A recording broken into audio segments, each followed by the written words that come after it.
عالم دین مفکر اسلام جناب حضرت مولانا مفتی سلمان صاحب القاسمی دامت برکاتہ العالیہ سے کہ وہ آئیں اور اپنی قیمتی باتیں سامنے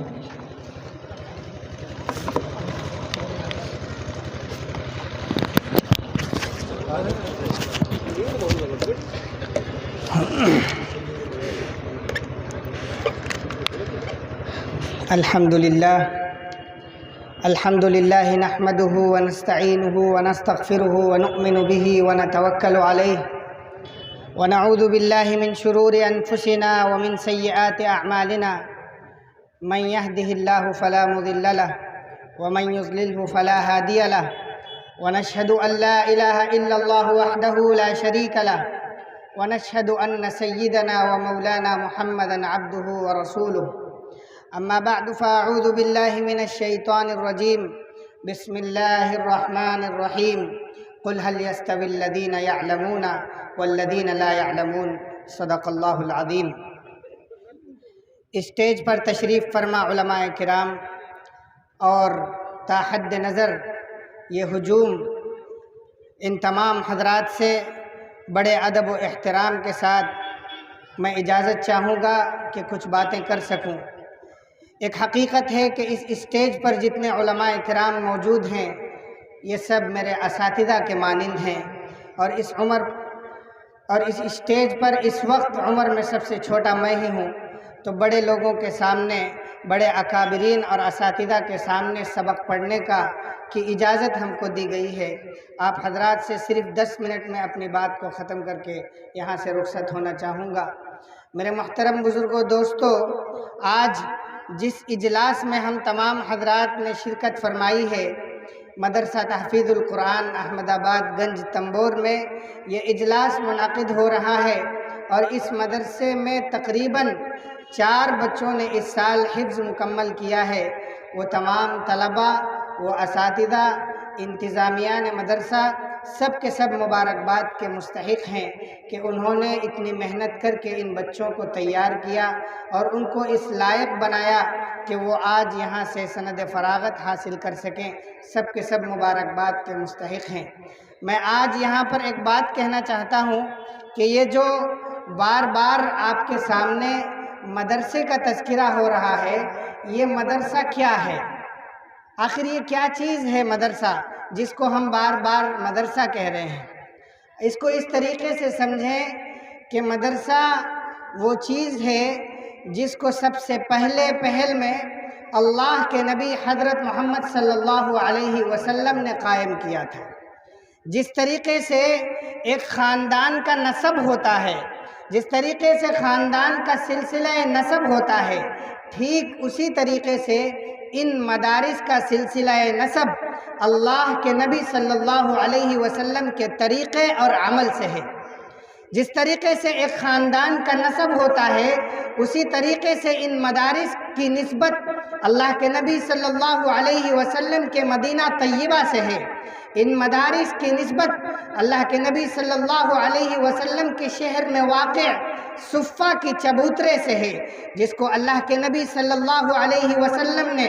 دعوت و تبلیغ کے لیے، قرآن کو پڑھنے پڑھانے کے لیے، کتاب کو سمجھنے اور سمجھانے کے لیے، دین کی تفہیم کے لیے اور مسئلے مسائل کو بتانے کے لیے جس کی بنیاد رکھی تھی۔ میرے محترم بھائیوں اور بزرگوں، دوستو، ان مدارس کی نسبت اس ادارے سے ہے جس کے استاذ اگر محمد صلی اللہ علیہ وسلم ہیں تو اس کے شاگرد حضرات صحابہ کرام رضوان اللہ عنہم اجمعین ہوا کرتے تھے، جن کے بارے میں اللہ کے نبی صلی اللہ علیہ وسلم نے ارشاد فرمایا، اصحابی کالنجوم فبأیہم اقتدیتم اہتدیتم۔ یہ جو میرے صحابہ ہیں یہ ستاروں کے مانند ہیں، ان میں سے جس کی بھی اقتدا کر لو گے تم کامیابی کی طرف چل پڑو گے۔ میرے محترم بھائیوں،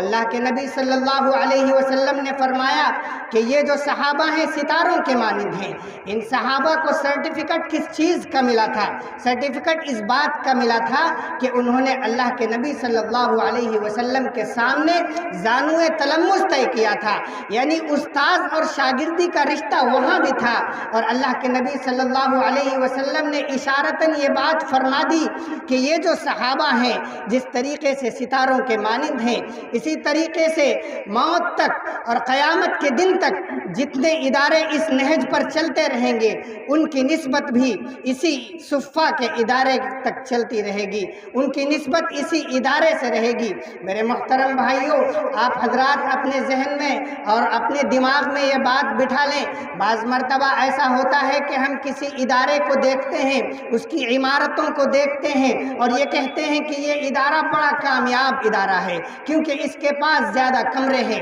اس کے پاس زیادہ عمارتیں ہیں۔ لیکن وہیں پر جب ہم کسی چھوٹے ادارے کو دیکھتے ہیں، تین شیڈ میں کسی ادارے کو دیکھتے ہیں، مسجد میں کسی ادارے کو دیکھتے ہیں، گھر میں کسی مکتب کو دیکھتے ہیں، تو ہمارے ذہن میں یہ بات آتی ہے کہ ادارہ تو بڑا چھوٹا ہے، یہ زیادہ کامیاب ادارہ نہیں ہے۔ میرے محترم بھائیوں، یہ ادارہ بہت بڑی نسبت رکھنے والا ہے، خواہ وہ ادارہ بڑا ہو خواہ وہ ادارہ چھوٹا ہو، یہ تمام ادارے بڑے عظیم ہیں کیونکہ ان کو نسبت اللہ کے نبی صلی اللہ علیہ وسلم کے ادارے سے ہے۔ میرے محترم بھائیوں اور بزرگوں دوستو، اللہ کے نبی صلی اللہ علیہ وسلم نے جس صفے کی بنیاد رکھی تھی، اللہ رب العزت سے دعا ہے کہ اللہ تعالی ہمیں بھی حج اور عمرے کی توفیق نصیب فرمائے، ہم بھی اس صفے کی زیارت کریں۔ میں وہاں گیا تو نہیں ہوں، لیکن جب محبان اور محبین سے سنتا ہوں، جو لوگ مدینے اور مکے کی زیارت کر کے آئے ہیں، وہ یہ فرماتے ہیں کہ آج بھی صفہ جو ہے وہ مسجد حرم کی فرش سے ایک ہاتھ اونچائی پر ہے۔ اللہ کے نبی صلی اللہ علیہ وسلم نے صفے کی بنیاد اس وقت فرش مسجد حرام کی جو حرم مدنی ہے اس کی فرش سے ایک ہاتھ اونچائی پر رکھی تھی۔ اس میں اس بات کی طرف اشارہ ہے کہ اہل علم اور غیر اہل علم کے درمیان تقریباً ایک ہاتھ کا فاصلہ ہے۔ غیر علم اور اہل علم برابر نہیں ہو سکتے ہیں، جس کو میں نے قرآنی آیت میں فرمایا تھا۔ اللہ رب العزت نے فرمایا ہے اہل علم حضرات اور غیر اہل علم، کیا آپ یہ سمجھتے ہیں کہ یہ دونوں برابر ہیں؟ اللہ کے نبی صلی اللہ علیہ وسلم نے وہاں پر یہ اشارہ ہم سب کو دے دیا تھا کہ اہل علم کا مرتبہ بڑا ہے، ان کا رتبہ بلند ہے، ان کی حیثیت بلند ہے، ان کا احترام کرنا ہمارا فریضہ ہے، ان کی عزت کرنا ہماری ذمہ داری ہے۔ آج میں بڑے افسوس کے ساتھ یہ کہتا ہوں کہ ہم علماء کرام کو بلا جھجک گالیاں دیتے ہیں، علماء کرام کی غیبت کرتے ہیں، ان کے تعلق سے الٹی سیدھی باتیں کرتے ہیں، ان کی کمائی پر اعتراض کرتے ہیں، ان کی عمارتوں پر اعتراض کرتے ہیں، مدارس کی بنیادوں پر اعتراض کرتے ہیں، ان کی چلن ڈھلن پر اعتراض کرتے ہیں۔ میرے بھائیوں، یہ بہت غور و فکر کرنے کی ضرورت ہے کہ اللہ کے نبی صلی اللہ علیہ وسلم نے یہ فرما دیا تھا کہ ارے میرے بھائیوں، تم ایک ہاتھ نیچے پر ہو، تمہاری حیثیت ایک ہاتھ نیچے ہے، تم کس طریقے سے ان اہل علم حضرات کو جو انبیاء کے ورثہ ہیں ان کے تعلق سے کیسے آپ غلط سلط بیان کر سکتے ہو؟ میرے محترم بھائیوں، اللہ کے نبی صلی اللہ علیہ وسلم نے یہ فرما دیا تھا کہ اگر تمہیں کامیابی چاہیے، اگر تمہیں کامرانی چاہیے تو تمہیں کیا کرنا چاہیے؟ تمہیں ان اصحاب صفہ کی، ان صحابہ کی اقتداء کرنی چاہیے۔ یہ بتلا دیا تھا کہ نظام ایسا ہی رہے گا، کچھ استاذ ہوں گے تو کچھ شاگرد ہوں گے، کوئی سیکھنے والا ہوگا، کوئی سکھانے والا ہوگا، کوئی پڑھنے والا ہوگا، کوئی پڑھانے والا ہوگا۔ قیامت تک یہ نظام چلتا رہے گا جس طریقے سے اللہ کے نبی صلی اللہ علیہ وسلم نے ایک ادارہ قائم کیا تھا، اس طریقے سے انبیاء کے ورثہ نے، اللہ کے نبی کے وارثین نے ادارے قائم کیے ہیں، مختلف مدارس قائم کیے ہیں، مساجد قائم کیے ہیں، مکاتب قائم کیے ہیں اور وہاں سے وہ دینی خدمات انجام دے رہے ہیں۔ اب ہماری یہ ذمہ داری ہے کہ ہم اس نہج کو، اس ادارے کو، ان مدارس کو مضبوطی کے ساتھ تھامیں، ان کا سپورٹ کریں، ان سے مدد لیں اور ان میں اپنے بچوں کو داخل کریں۔ اگر ہم مدارس میں اپنے بچوں کو داخل کریں گے، اگر ہم مدارس میں اپنے بچوں کو قرآن پڑھنا سکھائیں گے، اگر ہم ان کو نماز پڑھنا سکھائیں گے،